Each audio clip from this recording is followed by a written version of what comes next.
Well, it's been a busy July for you. Are you happy with the team now compared to how the roster looked 3 months ago, Derek? Yeah, I really am. I mean, we did a pretty objective and serious evaluation when the season ended about, you know, the future, what's happened the last 2 years out of the playoffs, which is obviously unacceptable. And we really determined that we needed a number of things. And I think we've accomplished a fair bit of that so far. I mean, we wanted to get a little more athletic on offense. We wanted to get bigger on our right side, which we've accomplished with Dodds, and he's athletic. Um, you know, we think with the addition of Adam J and a few of our other young guys on the back end, we're going to be more mobile. We're going to get back to playing the way we want to play, which is higher tempo. Um, play the game fast, both ends of the floor and between the lines, and it's the way we've had our success in the past, really, with the group that are starting to move out now 10 years ago, and we want to get back to playing that way. Big one this week. You kind of shocked the lacrosse world in pulling off a Chiliano trade. How does Mm-hmm. that come about? And what's your thoughts on the goaltending situation, obviously, come camp time, where you're not Mm-hmm. afraid to have a lot of competition? Yeah. Yeah. I mean, it was kind of started as a exchange of with San Diego, with, both of us having a couple of unrestricted free agents potentially. And then Frank came up and they said they had tagged him, so that was important that we could control where he's going to go. So he's been franchised, so he's ours. And then Rubish became a part of it. That's pretty tough to do, but we really felt the chance of us signing him August 1st weren't great, based on some conversations. The fact that he declined the franchise designation just a few days before that, so there was that piece of it. And as far as going forward, we believe we have a number one goalie now. We believe we have a top NLL goaltender. So we do have a number of guys under contract still, but you know what? We're going to figure that out between now and training camp, or right into training camp. One of the guys that hasn't been talked about as much as Adam J. Obviously, you get to see him a lot more out east. What does he bring to the table, and what are you looking forward in adding him? It's funny you ask that because he's not a big name, but it literally took a month to do that deal with Toronto because I wanted him and I insisted on him being part of it. And they finally decided, okay, we can do this. And I was very happy to get him. And I think because when we talk about how we want to play, we think he's really capable of that. I think he's got great feet. He's fast. He's got good skills. He's a tall guy, not a huge body, but he's a big guy, and we just think he's going to fit the way we want to play the game. And we've liked him for some time, actually.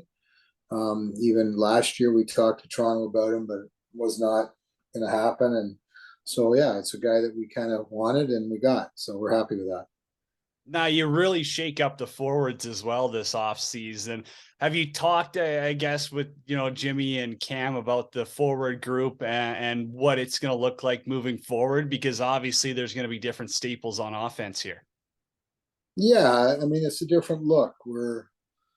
Um, I think and we might not be finished yet. We might not be finished on our right side. We're still looking to make improvements there. So we'll see how that all pans out. But we talked about being more athletic. We talked about even from defense to offense, between the lines and on offense, the fact that we have a number of backdoor guys, traditional backdoor guys like Boudreau, Barnable, Bobby Kidd, Jarrett Smith, Connor McClellan, who are really capable of playing offense. And there's certain situations where we're going to want them to stay and play. We're going to try and put pressure on other teams to have old guys stay and play defense, or they're going to have to figure out a way to get their D on the floor. But we're going to do a lot of that, I think. We may have games where we just dress 6-0 and It's not uncommon in our league, but we've not really done it. We just found that really the last couple of years, the 5 on 5 off D to O system, O to D system hasn't been great for us. Like we haven't been a very good 5 on 5 team. And we've at times also negated our transition game because we want to pull it out and play that 5 on 5 game. So having said that, though, I think we've got some athletes on the front now who can play a really good 5 on 5 game. If you talk about Dodds and Church and the addition of Mans, even when Greniak, he's a pretty raw talent, but he's a big kid who's really athletic. So, he might be our fourth lefty right now, but we like what he brings and doesn't have a lot of experience, but he was just kind of part of that deal too that we liked. And so that's kind of what I think the way we're looking forward here.